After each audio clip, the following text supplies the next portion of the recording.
Juma Moubarak, bienvenue pour votre édition de 15 heures. Donc nous verrons dans cette édition le titre.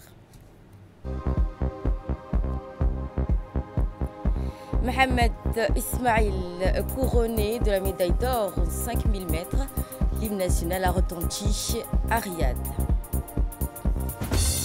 Et au Proche-Orient, donc, les attaques ont repris sur la bande de Gaza.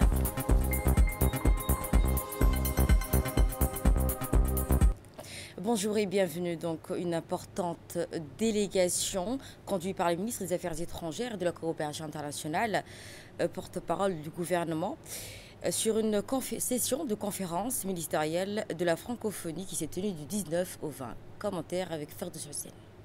Une importante délégation conduite par le ministre des Affaires étrangères de la coopération internationale, Abdelkader Hussein, a pris part aux travaux de la 46e session de la conférence ministérielle de la francophonie qui s'est tenue du 19 au 20 novembre à Kigali, au Rwanda. Cette session placée sous le thème 30 ans après la conférence de Beijing, la contribution des femmes dans l'espace francophone, ce thème a rappelé l'héritage de Beijing mais aussi la responsabilité des États membres de la francophonie en vue de valoriser, soutenir la contribution déterminante des femmes. Dans son intervention, le ministre a souligné l'importance cruciale de l'autonomisation des femmes comme levier de développement économique et social dans l'espace francophone. À l'issue de la 46e conférence ministérielle de la francophonie à Kigali, la République de Djibouti a été désignée pour abriter la mission économique et commerciale de la francophonie en octobre 2026. Hier, jeudi 20 novembre, à 7 h, une importante réunion, un important rassemblement de cohésion s'est tenu au camp Cheikh Ousmane à l'initiative du chef d'état-major général des armées, Zakaria Cheikh Ibrahim.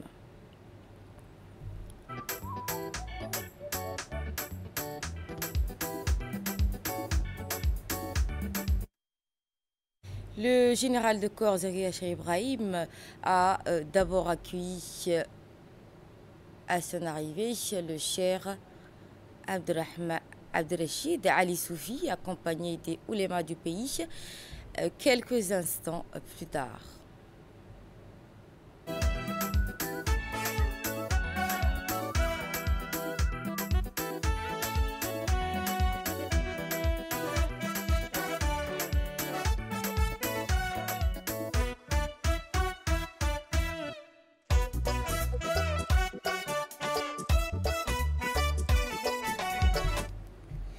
Et à son arrivée, le ministre de la Défense a été accueilli par le général au piquet d'honneur spécialement constitué à l'occasion pour un détachement féminin des forces armées djiboutiennes. Les autorités ont été ensuite pris en dispositif en présence des représentants officiels.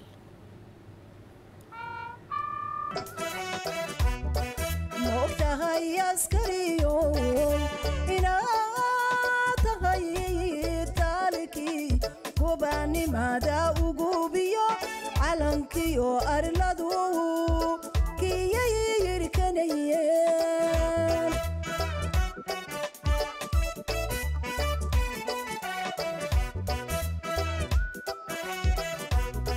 Moftahay askariyo ina tahay taliki kobani mada ugubiyo alankiyo arladu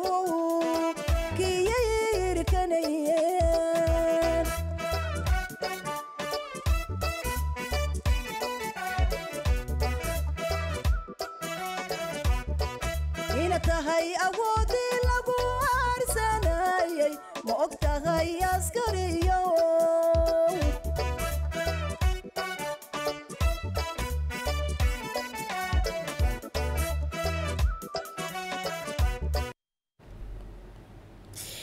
Et en ce vendredi saint pour tous musulmans, dans un climat empreint de solennité et de recueillement, le grand cher Abdelrachid Ali Soufi a pris la parole devant l'ensemble des participants et représentants officiels. Dans son intervention, il a mis en lumière un hadith rappelant l'importance de la fraternité de la loyauté, de l'unité au sein d'une nation.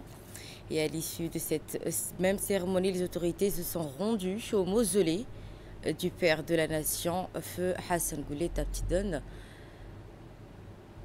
président de la nation djiboutienne défunt. Un moment solennel y a été observé et ponctué par des duas et d'une lecture coranique en hommage au fondateur de la République. Cette journée de cohésion s'est achevée autour d'un petit déjeuner. xukumi lahaa oo waddada ku toosi lahaa arrintaa iyada ah waa muhim jiddan taa aynu ku dadaalna insha allahu tacaala tawfiiqdana allah ina waafajiyo waa iska soo gaabinaynaa hadalka dembigeenna allah ha dhaafo kii waalidiinteenna allah ha dhaafo waddankanna allah barakeeyo ahla jabuuti ilaahu barakee allahuma anzil calayhim barakaatik waraxamaatika min alsamaa'i waalardi allahu barakeeyo khayraadka dhulka allah u soo saaro بركات السماء الله وسود الجيو أمني استقرارك يا طمانينة إلهي هو كرديو وهستان الله هو كرديو محبة يا مودة يا كالقعيل لحدود الله اللي القوات والشعب كل قود الله يسجع لي شيء إلهي وحن كبر ينا بأسمائه الحسنى وصفاته العلى دينت إلهي نود الدلالان دعوة نود الدلالان خروج في سبيل الله يا ذكرك إلهي يا قرآنك يا خيرك الله نوسي كرديو ذنبي أننا الله دافو دنبي والدينتنا الله نافو قائدنا الحاج زكريا الله بركي عمرك سنة الله زيادة انت كلا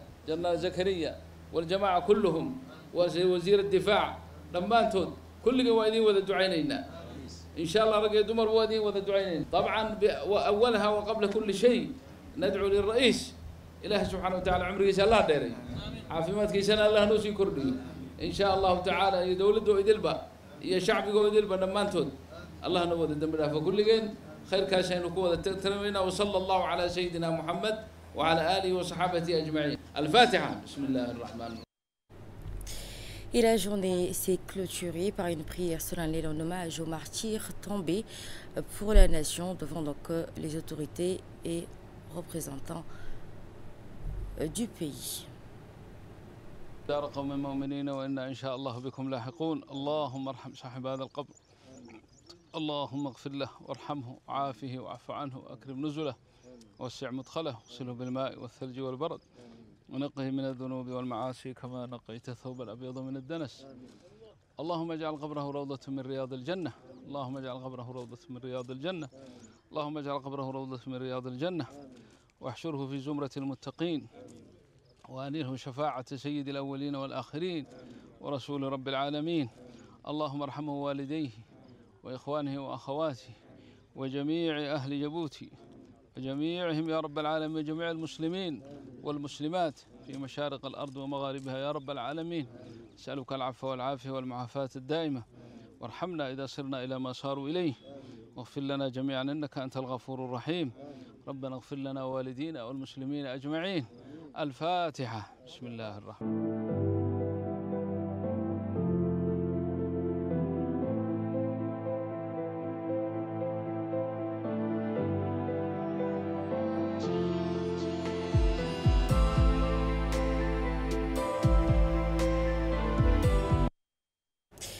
En nouvelles du pays, toujours le ministre de l'énergie chargé des ressources naturelles, Younis Ali Guédi, a dans le cadre d'une cérémonie sur la technologie, ce qui s'inscrit donc dans la perspective de la construction de notre pays, assisté donc à des réunions.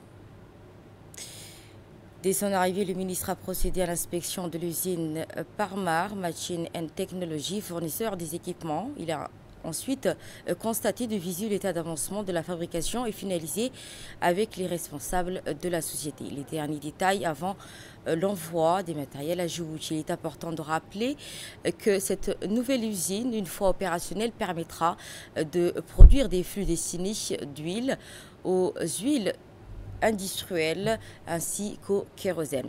L'unité de fabrication sera donc équipée de lignes de production complètes couvrant donc toutes les étapes d'un processus industriel découpant fromage, soudure, peinture et certification.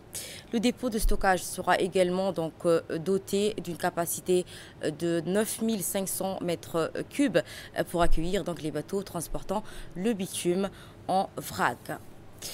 L'objectif global vise donc non seulement à réduire de 30% les coûts logistiques, mais aussi à franchir une nouvelle étape, celle de maîtriser une capacité importante de stockage en vrac, ainsi un projet qui s'inscrit pleinement donc, de la stratégie de développement de notre pays. Autre cérémonie, l'Agence nationale des personnes handicapées a donc procédé au lancement officiel de la 7e édition de la Semaine nationale des handicapés, un événement majeur dédié à la promotion et l'inclusion et au bien-être des personnes à besoins spéciaux.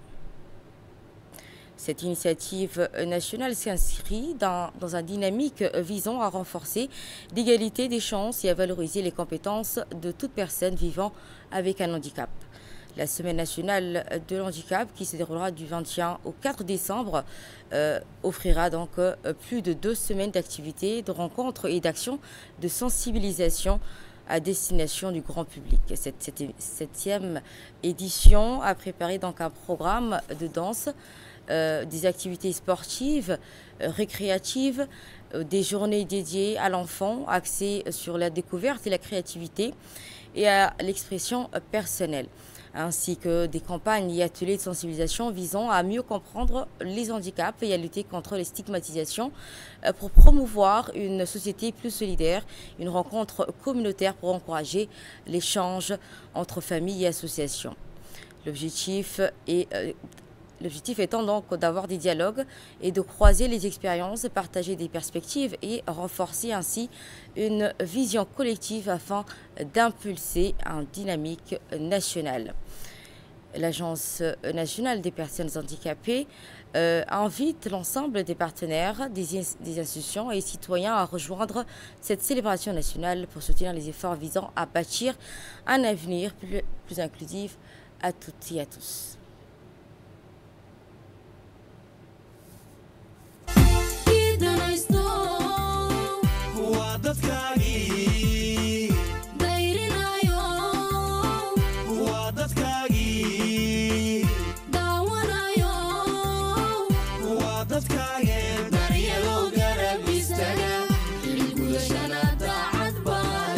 Et nous reprenons là où on s'était arrêté, cérémonie de clôture du Forum africain pour le soutien de la chaîne d'approvisionnement des médicaments. La séance a été marquée par une réunion élargie réunissant plusieurs dirigeants d'entreprises africaines affiliées à la CAM ainsi que des représentants de grandes sociétés internationales de fabrication et de distribution de médicaments venus de l'Inde, de la Turquie, de la Chine et de plusieurs autres pays européens. Des entreprises spécialisées dans le transport et la logistique pharmaceutique ont également pris part aux discussions. Cette réunion qui visait à renforcer la coopération et conclure de nouveaux accords destinés à améliorer la chaîne d'approvisionnement et faciliter la circulation des produits de santé entre les pays africains et leurs partenaires internationaux. Lors de cette séance de clôture, le président de la CAM de Djibouti a présenté un exposé détaillé des résultats des réunions. Il a également souligné que les experts étaient parvenus à un ensemble de compromis susceptibles de contribuer à l'amélioration et l'efficacité de l'approvisionnement des médicaments. Il a également affirmé que le forum avait constitué une occasion stratégique d'échanger sur des points de vue entre fabricants internationaux et africains, en mettant donc l'accent sur la construction de partenaires durables contribuant à renforcer la sécurité sanitaire du continent. Je vous propose à présent d'écouter une série de réactions qui a été recueillie. Salam alaikum, je me présente Sadou Omar Hassan, assistante de la pharmacienne en chef à J-Pharma. Nous sommes ici afin de pouvoir exposer nos produits, de rencontrer des partenaires afin de nouer et de créer de possibles collaborations pour l'avenir. C'est l'unité de production de solutions injectables de la République de Djibouti et aujourd'hui on est fiers de participer au forum sur le renforcement de la chaîne d'approvisionnement. Afin de montrer notre savoir-faire, mais surtout avoir l'humilité et l'ambition de fournir les pays de la sous-région en leur mettant à disposition des médicaments de qualité. Alhamdoulilah, on est fiers aujourd'hui et on espère justement nouer des partenariats avec des entreprises et des multinationales afin de leur garantir en fait un accès à un marché immense. Et aujourd'hui, alhamdoulilah, on est fiers de pouvoir exposer cela aux différentes CAM qui sont venus de loin, nos frères des pays d'Afrique, afin de leur montrer toutes les capacités que nous avons justement pour développer ce secteur qui est en forte croissance et de devenir, Inch'Allah, un hub pharmaceutique et médical sous l'impulsion de notre directrice générale. À qui on rend un grand hommage et qui nous pousse au quotidien pour pouvoir essayer de mettre en place tout ce système. Et Inch'Allah, on va y arriver, Inch'Allah. Nous avons terminé le panel des discussions scientifiques hier après-midi. Ce matin, nous avons consacré la matinée aux rencontres des différents partenaires, différents fournisseurs qui sont venus. Donc, nous avons organisé une session de B2B afin que les gens puissent échanger les contacts, puissent échanger sur leur expérience et créer des liens et nouer des relations. Donc toute la matinée de ce matin sera consacrée sur ces discussions-là. Cet après-midi, nous avons également prévu de faire une visite de notre unité de production J-Pharma, où beaucoup des centrales d'achat qui sont venues nous rendre visite et qui sont venues dans le cadre de ce forum souhaiteraient connaître pour être des futurs clients de la société J-Pharma. Et nous allons, Ariel, cette fois-ci. La délégation djiboutienne a brillé une nouvelle fois sur la scène internationale. Après avoir remporté la médaille d'argent aux 3000 mètres de spitting, le jeune athlète talentueux Mohamed Ismail a créé l'exploit en décrochant la médaille d'or du 5000 mètres lors de la 6e édition des Jeux de la solidarité islamique à Riyad, en Arabie Saoudite. Un moment fort empreint d'émotion qui a marqué lorsque l'hymne national a retenti dans la capitale saoudienne, saluant la victoire historique pour le pays de Djibouti. Le secrétaire d'État chargé au sport, Hassan Mohamed Kamil, a chaleureusement félicité Mohamed Ismail, soulignant que ce jeune athlète incarne l'héritage de ses aînés dans cette discipline de fond. Il a également rappelé que la politique sportive menée par le chef d'État, son Excellence Marguerite, a notamment monté en flèche dans ces dernières années.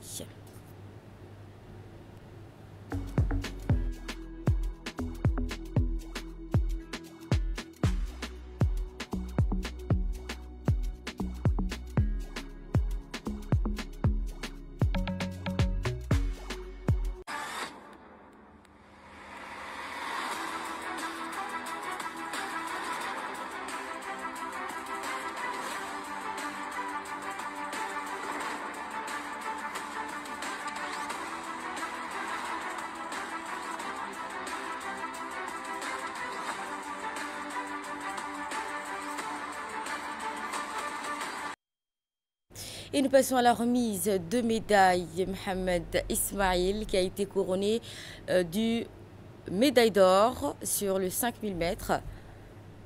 L'hymne national a retenti donc pour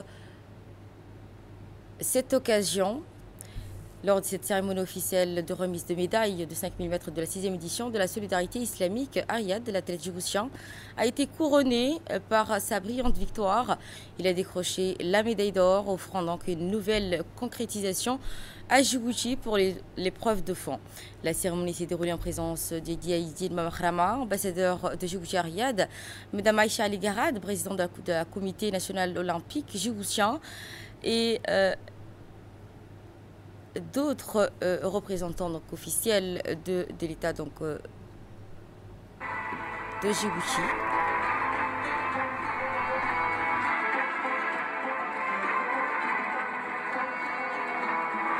Winner of the men's 5,000 metre final, Mohamed Ismail Ibrahim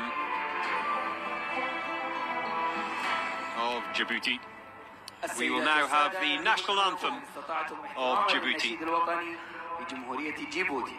Ladies and gentlemen, please stand if you're able to for the national anthem of Republic of Djibouti.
Mohamed Ismail Ibrahim affirme représenter donc la nation djiboutienne. Et toujours en nouvelles du pays du 19 au 20 novembre 2025, l'IGAD a tenu donc à l'hôtel Aïla à Djibouti, donc c'est la 5e réunion annuelle de Fonds régional pour la migration, soutenu par le gouvernement allemand via le KfW. L'événement a réuni les représentants des États membres du ministère des Affaires étrangères et les agences nationales des réfugiés ainsi que les partenaires techniques et financiers dans le BMZ et le KfW et GIZ comme JIZ. Dans son discours d'ouverture, l'ambassadeur Moussa Megag a également donc soutenu, rappelé et étayé les conditions de vie des migrants, réfugiés et communautés hôtes. Il a souligné que cette réunion permettait d'évaluer le progrès et tirer les enseignements, de redéfinir les priorités pour l'année à venir. Ces projets donc ont généré 350 emplois temporaires, renforçant les moyens de subsistance, la cohésion sociale entre réfugiés et communautés locales. Lors de son allocution, le gouvernemental pour le développement l'IGAD a tenu à Aïla Hotel la 5e réunion annuelle du comité directeur du Fonds régional pour la migration, un instrument phare soutenu par le gouvernement de la République fédérale d'Allemagne. L'événement a rassemblé des représentants des États membres, des ministères des Affaires étrangères, des agences nationales des réfugiés ainsi que des partenaires techniques et financiers. Dans son discours d'ouverture, l'ambassadeur Moussa Megag, directeur de la division santé et développement social de l'IGAD, a rappelé que le RMF est désormais l'une des initiatives les plus importantes de l'IGAD, améliorant concrètement les conditions de vie des migrants, des réfugiés et des communautés hôtes dans les zones frontalières et les régions isolées. Selon le rapport présenté par le comité directeur, des avancées significatives ont été enregistrées notamment dans la région d'Ali Sabié où le lycée technique a été entièrement réhabilité et agrandi. Le centre de développement communautaire pour les réfugiés et les communautés hôtes est finalisé. 2 marchés communautaires également à Ali Sabié et Ali Adé sont en phase finale de construction. Ces chantiers ont généré plus de 350 emplois temporaires, renforçant les moyens de subsistance et la cohésion sociale entre populations réfugiées et les communautés locales. C'était le commentaire de Fardous Hussein.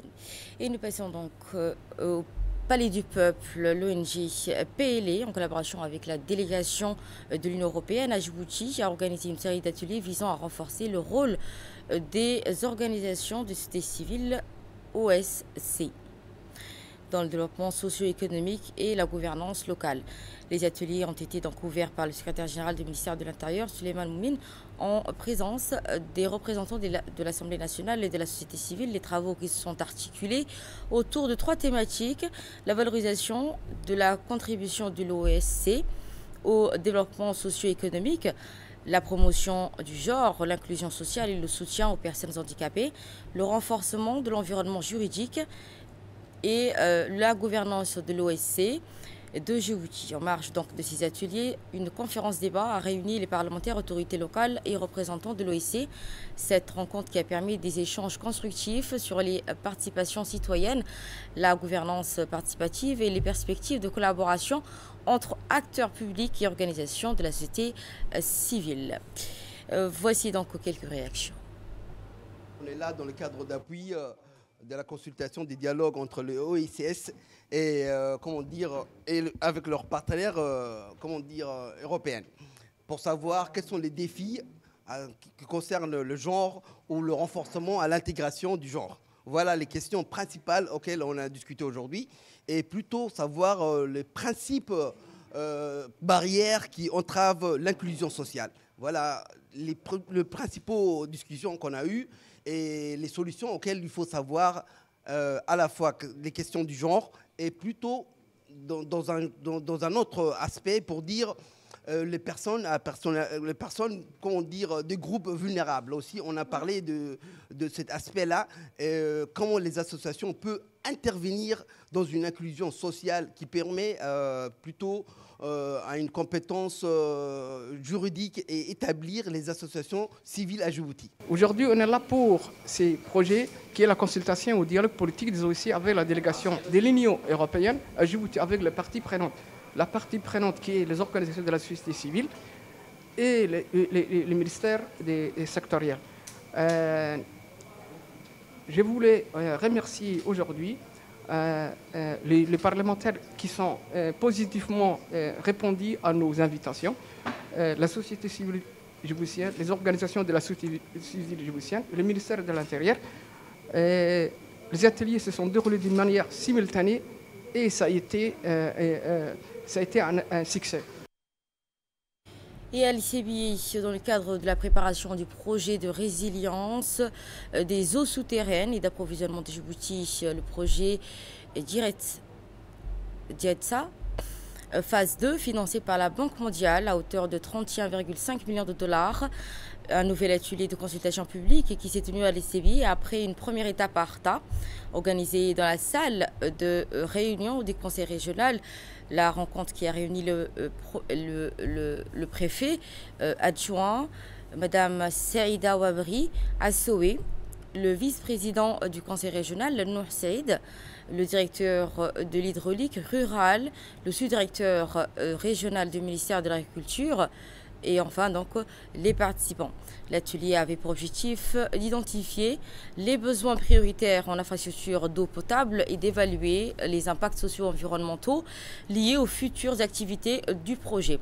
Les participants ont ainsi souligné les enjeux spécifiques de la région confrontée à des défis d'indisponibilité d'eau en eau et gestion durable de l'eau. Après donc l'ICBI et Arta, les consultations se poursuivront donc dans les 3 autres régions, dont Dikil, Tajora et Obok, afin d'assurer une démarche inclusive avant de déployer des opérations du projet.